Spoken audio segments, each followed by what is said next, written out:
manende oy alaykati kam mangala yaare si nekk du caageen ne da ngay nekk si dara rek ñu ne yaa ngi si làmb am na ñu si nekk ci làmb ñu bëri ñoo xamante ne kenn du leen teg bët kenn du leen gis te ñooñu ñoo ëpp doole sax dëgg la waaw ñooñu ñoo ëpp doole que ñi nekk ci biir mais nag lu jot rek tamit buñ ko war a def rek def ko waaw ndax du suñu métier du suñu liggéey waaye buñ ko waree def mën nañ ko def te jàllaat ci leneen waaw comme ni ñu créé écurie bi teg ko ba mu tegu ba tey ñëpp xam nañ écurie Fass Benno amul kenn ku xamante ne Dakar tey wala Sénégal gi mën nañ la wax écurie Fass Benno te xamuloo écurie bi dëgg la mënul nekk kon écurie bi yaa ngi ko créé en 2009 bi ñu koy créé waaw bi ñu koy créé ay champion ñu ngi foon su ma juumalee wala ba léegi ñu ngi fi waaw écurie bi waaw xam nga nit ñi moom dañu gaaw a fàtte tuuti waaw ndax écurie bi boo seetloo Arena Tour deuxième saison bi waaw première saison Tyson 2 moo ko jël Tyson 2 waaw deuxième saison Yékini 2 moo ko jël Yékini 2 waaw Yékini 2 Fass Benno la nekk waaw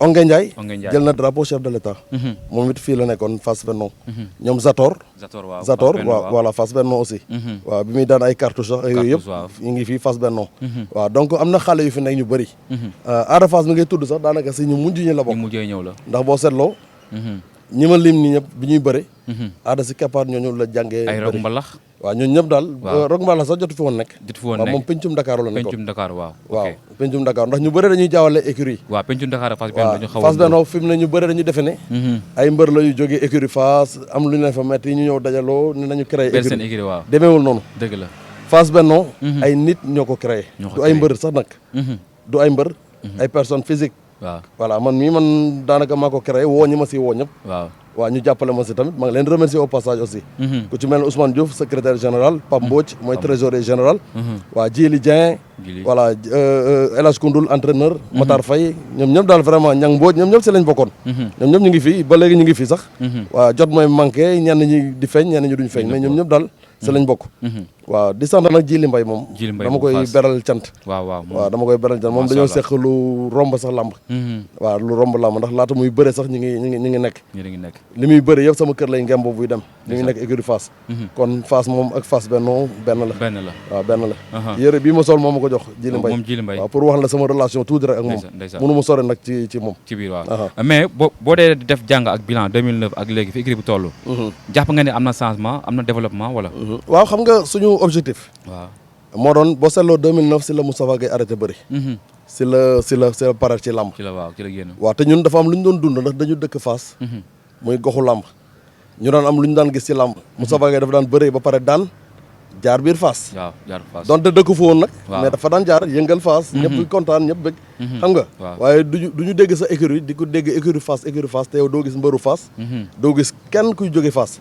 loolu moo ñu initié woon nag ma ne pourquoi pas mënuñu créer beneen écurie muy Fass Benno waaw yeneen jeunes yoo dëkk Fass gën a jege ñëw mën a génn foofu ci écurie bi waaw ndax ñoom mënuñu génn écurie Fass waaw écurie Fass nag moom université la loolu kenn naatable wu ko dëgg la waaw Fass Benno nag nañ ko jàppee benn faculté rek waaw benn faculté la ci biir université bi waaw moo xam faculté des sciences de la lutte la wala lu ñu ko tuddee baax na mais benn faculté la donc écurie Fass moo jiitu ñu ngi si ginnaaw leneen li si tegu mooy ñu nanguñu waaw te jàpp naa ne nangu nañu ndax boo seetloo discours yi mujj yi yëpp da ngay xam ne nangu nañu Moustapha Gueye si boppam su mbëru Fass Benno di bëre dafay génn dafay wax dafay def ay message ak yu demee noonu dafay joxe ay conseils ak yëpp Gris Bordeaux récemment gis nga ni mu demee wax na ci Ada Fass wax bu rafet la wax voilà combat Ada Fass dafa bàyyi lépp loolu moom dañ ko ci vraiment remercier waaw personnellement dañ ko ci remercier en ma qualité de président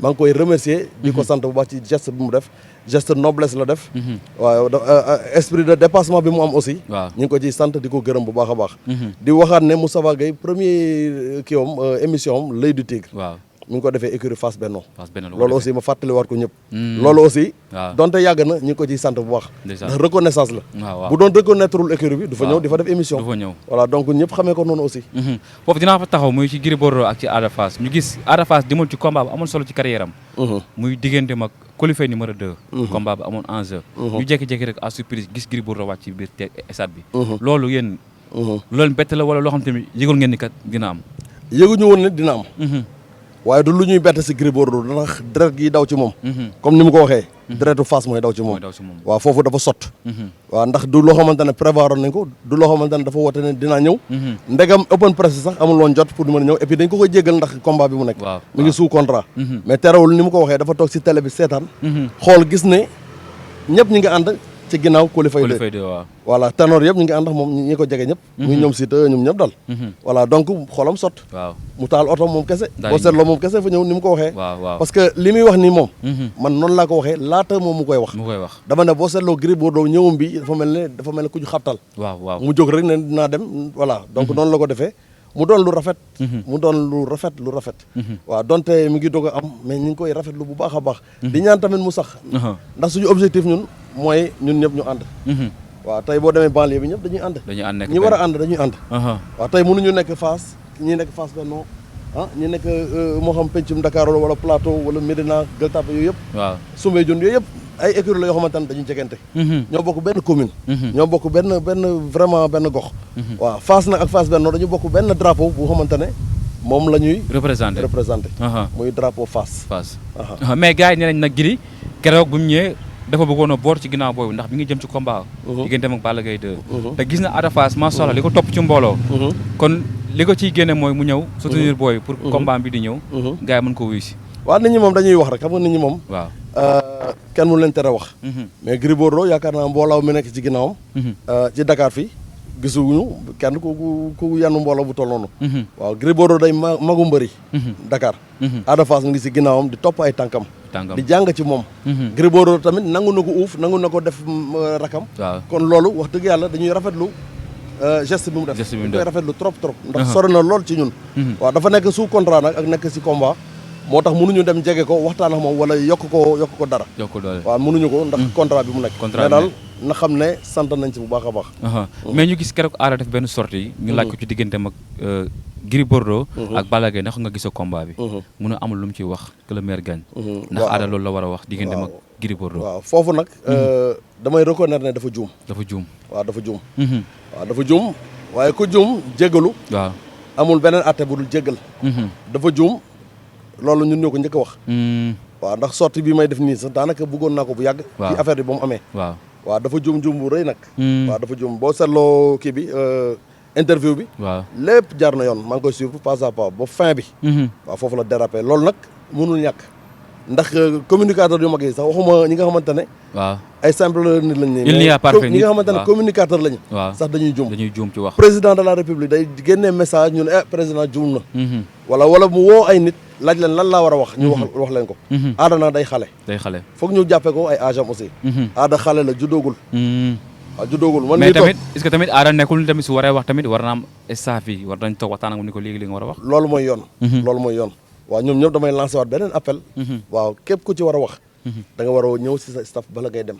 di wax ndax foofu bu mu jógee ci interview bi fii la ñëw ci restaurant bi añ si ne ma Bantamba laa jógee man ko Ada yaa ngi sous contrat est-ce que waxtaan nga promoteur bi avant ngay dem voilà et puis lan ngeen fa waxtaan ak yooyu mu résumé ma brièvement mais dugul si loolu waaw man nag ama grande surprise dama toog gis ko ci réseaux sociaux yi vidéo yi di daw saa si laa ko woo ñu am lu ñu waxtaanee mu doon aussi ku neex a waxal ndax mënoon na bañ a déglu wax yi mais bi mu juumee dafa ne tekk taxaw ñu wan ko yoon te yoon bi defe naa ne li ñu naan yàlla buy defar day mel ni kuy yàq waaw yaakaar naa ne am na lu bëri lu mën a juddoo ci collaboration bi tey entre Gris Bordeaux ak Ada Fass waaw loolu moom waaw Gris Bordeaux aussi esprit de dépassement bi mu am vraiment communication bu rafet bi mu def waaw du ñu def daal lu dul di ko ñaanal ndam lu rëy mais tamit Ada tamit amul tamit benn lien bu dox ci diggante ak Balla Gaye 2 amul soo déggee ci benn wax ci biir wax bi nee na sax moom Balla suma grand la sama grand la xam nga mbër yu ndaw yi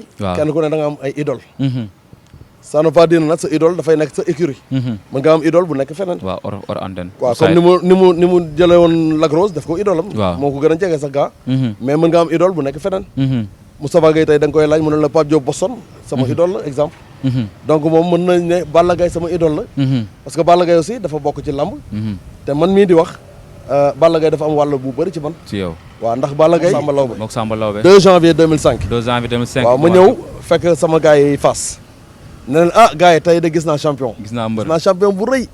waaw dégg naa sax ñu naan doomu Double Less. gars yi dama yow da nga gaaw fan mbër da ngay gis mbër mu kii rafet nii rek nga dama koy fan man leen kooku champion la. ndeysaan ba tey jii nii am na ñoo xamante ne su Balla Gaye bëree ba pare dinañ ma woo ne ma yaa ñu ko waxoon. waaw ba muy doon roi des arènes. waaw Thian maa ngi koy nuyu au passage. waaw moom Thian moom. waaw daanaka Balla Gaye du bëre te woowu ma. dëgg la ba ci Matar Faye ñoom ñëpp dal. saa bu Balla Gaye bëree. dinañ ma woo nañu yaa ñu ko wan. waaw yaa ñu ko waxoon. ba ni mu doonee roi des arènes. ndeysaan waaye nag mbiru làmb affaire gox la. affaire gox la waaw. affaire gox la. waaw mosuma Balla Gaye mosul bëre. waaw à part Moustapha Gueye nag. mosul la bëre te faraluma ko. te faraloo ko. waaw. waaye nag. làmb affaire gox la mi ngi jëm la set de. waaw mi ngi jëm la set. moom Gris Bordeaux dañ koy ñaanal ndam lu rëy. da ngay ñaanal Gris Bordeaux bien sûr lu gën a jege gën a yéey. gën a yéey. waaw et puis dafa am loo xamante ne beneen défi bu nekk ci biir. waaw ndax man dama doon métti lu Moustapha Gueye. waaw suñ ko daanaan. man sama bopp du ma jàngi sax école. ndeysaan ëllëg sa ndeysaan ndax am na tellement que école ba ñëpp ma la ñuy xaar. ndeysaan du ma dem école du ma jàngi. waaw donc combat bi ma gën a neex ci làmb waxuma sama écurie wala feneen. waaw ci làmb mooy Gris Bordeaux bi muy daan Tyson. waaw parce que defetu Moustapha Gueye devant Tyson mooy li ma gënoon a metti ci carrière làmb yëpp. carrière làmb. donc revanche boobu dafa doon lu ma neex. ndeysaan Bombardier bi tam delluwaat ko si. gën a neex mu gën a neex. waaw léegi nag bu daanee Balla Gaye tamit. dafay doon. revanche par procuration. voilà te ndax képp ku daan Moustapha Gueye. dañ la war a jël revanche. waaw ndax Moustapha Gueye noonu la def. loolu la ji waa Fass. mais combat boobu Fass ak Fass Benno naka lañ ci fas yéene taxawee pour am ci ndam ndax Gris Bordeaux ñu ne mooy troisième tigre de Fass. te ñu ngi koy xaar pour mu confirmer ci combat bi. àndandoo la ñuy def. waaw dem ci open press bi. waaw yëngal ko ba mu yëngatu yëkkati waa Ndakaaru ndax ñoo fi nekk ñu nooy waa Ndakaaru. waaw yëkkati Ndakaaru yëpp. waaw dajal la yëpp fee dem feesal stade bi jour lamb ji. waaw bàkku gunge suñu mbër. yóbbu ko devant la victoire. mu bëre daan ñu ñibbi dem fête suñu victoire. ndax dina yomb loolu. lamb nag. Balla gaynde la lamb waaw gaynde la mos a doon sax. waaw gaynde la mais nag. gaynde day am fu muy toll aussi. waaw day am fu muy toll. mooy loolu voilà donc. waaw ñu ngi naanal daal Gris Bordeaux ndam lu sedd guy. incha allah la tax ma koy jeexal. Ada Fass carrière am noo ko gisee xale la. muy pousse di dem di ñëw. te mi ngi teg ay pas pour yéeg ci kaw. mi ngi jëm ci combat bu am solo digganteem ak Zarko. waaw Ada Fass dafay ndaw écurie bi. bi ñuy créé écurie bi Ada Fass kenn xalatul ne Ada mi dina mën dem bay bëre ji. tellement que amul woon sax doole bëre. n'est-ce pas. waaw amul woon sax doole bëre. ndax dafa toogoon ñu tuddee ko cimikaay. moo daan téye yëre yi. waaw di téye am na jour ma téye dégg Boy Kayre. maa ngi koy nuyu aussi au passage. mu ne Diène Kayre dafa tarbiyo lamb. ndax mu dafa ko daan jàpp si loxo di ànd ak moom écurie ba muy téye ndox yi. di téye yëre yi Ada Fass foofu la jaar. Ada ci Mikaël la tuddoon. buuru tan bi nekkoon Fass Benno bi muy bëree ak Alioune Seye Junior. Ada Fass moo toogoon ci Mikaël. bi waaw loolu yàggul dara mi ngi mel ne barki ay 2016 la yooyu. boobu Ada bëreegul. Ada 2016 bëreegul boobu mi ngi tarbiyu lamb. moo ko toogal ci Mikaay.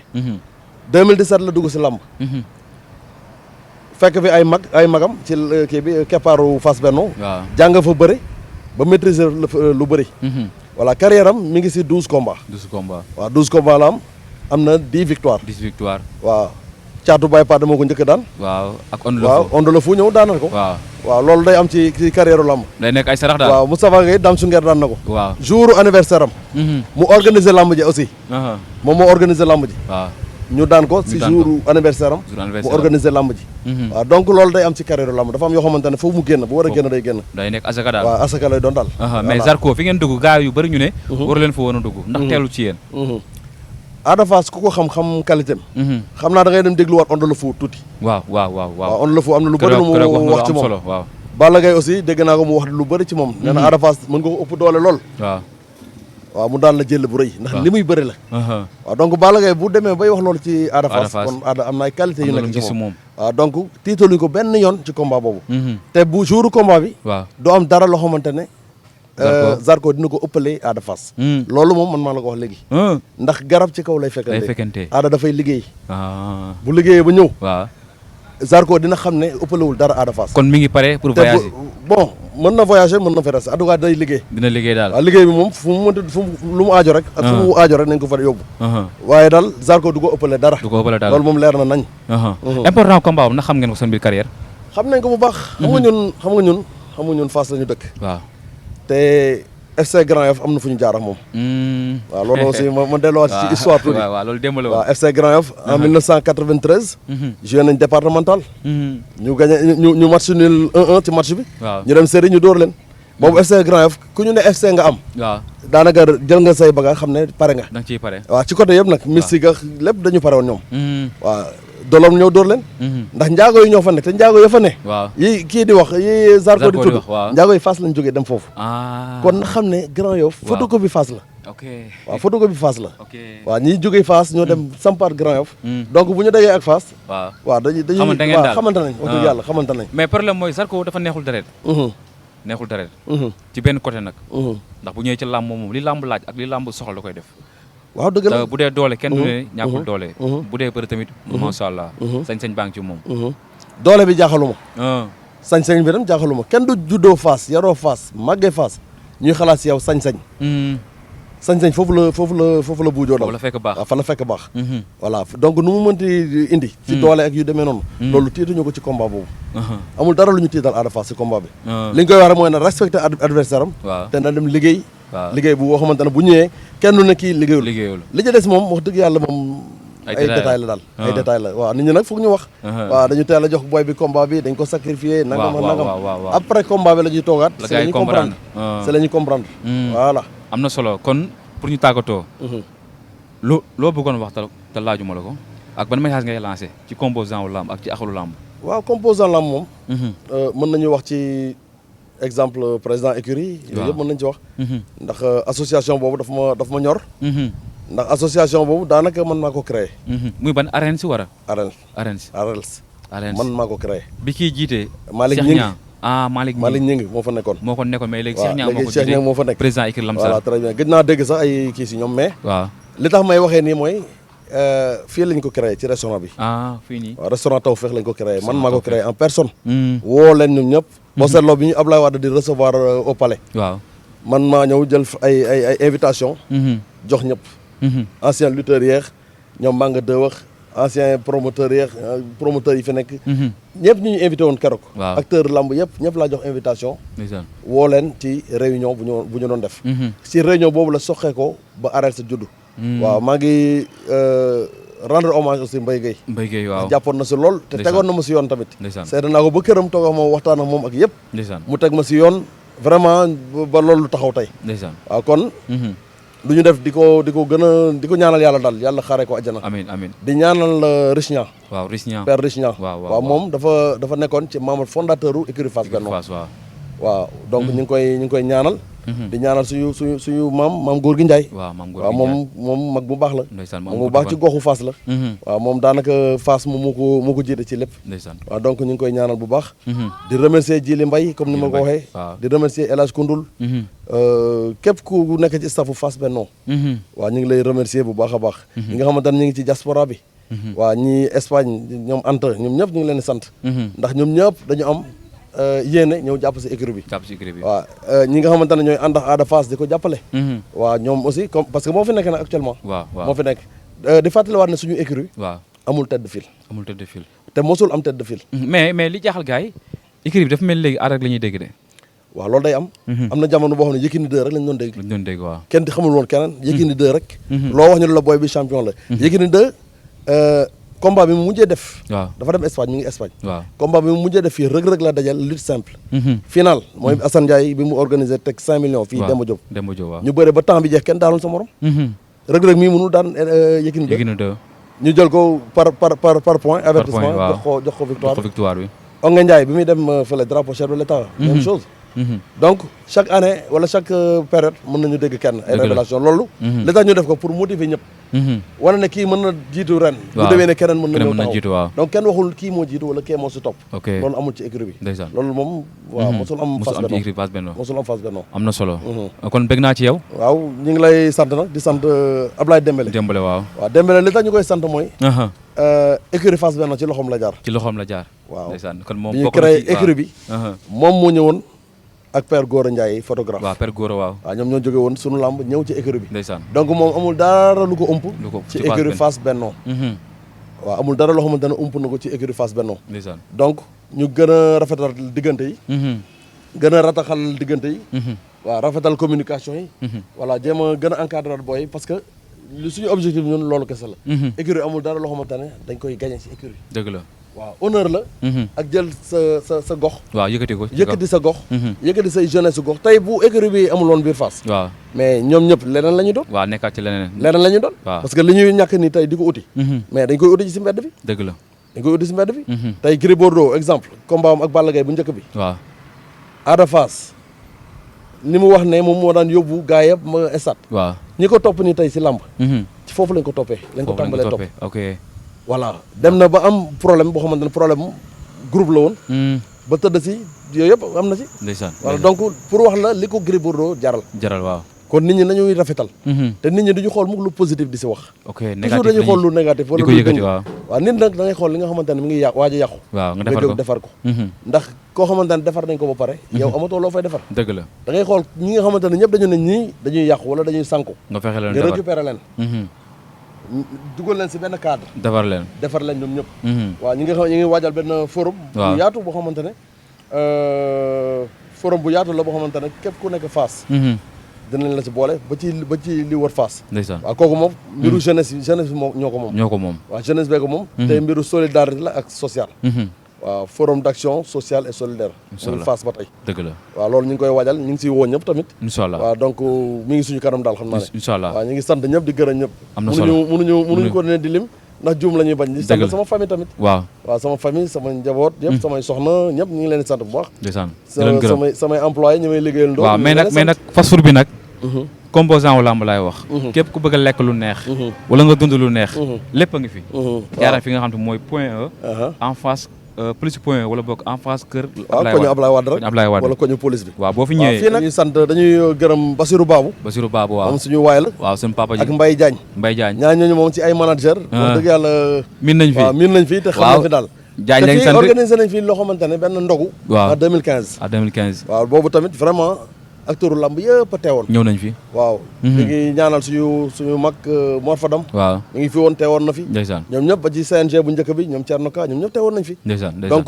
ñu ngi ba ci suñu maam El Hadj Doudou Ndiaye Rose Doudou Ndiaye Rose waaw waaw tey bi mu jógee fii 40 jours lañ si teg mu noppalu ndeysaan ndeysaan waaw ndax loolu c'était le 10 juillet ndeysaan 2015 2015 waaw ñu dem le 19 août waaw 2015 c'est le noppalu fi la noppaliku moom it dañ koy ñaanal fii la ñëw ñu bëri fii lañ ko mujjee gis ndeysaan waaw bi mu ñëwee ne ma dama mënul bañ a ñëw waaw waaw dama am fële ambassade Japon dama fa am rendez-vous léegi rendez-vous voilà mooy bi ñu koy sargal waaw waaw fa laa war a dem nii waaye yow sa bés mënu ma bañ ma ko lu ma woote mu ñëw si ndeysaan waaw El Hadj Samba ñu ngi koy sant bu baax a baax waaw suñu mag bu baax la moom it boo ko si ñuy conseillé ndax ni da ngay nangu ñu lay wax dëgg la ñun suñu bunt dañ ko ubbil ñëpp ndeysaan bu ñu juumee sax wala ñu def erreur nit ñi ñun ñu siy génnewaat ba erreur ba du feeñ du feeñ waaw ndax dañuy déglu ñëpp di sargal ñëpp di ñaanal ñëpp ndeysaan waaw di ñaan yàlla aussi jàmm yàgg fi amiin incha waaw allah élection yi aussi ñuy lancé appel ci lutteurs yi waaw waaw kenn ku nekk xam ne rek affaire u jongante la affaire jongante waaw la jarul dara di si ñaaw ku nekk na mën nga far fu la neex waaw waaye am na loo xamante ne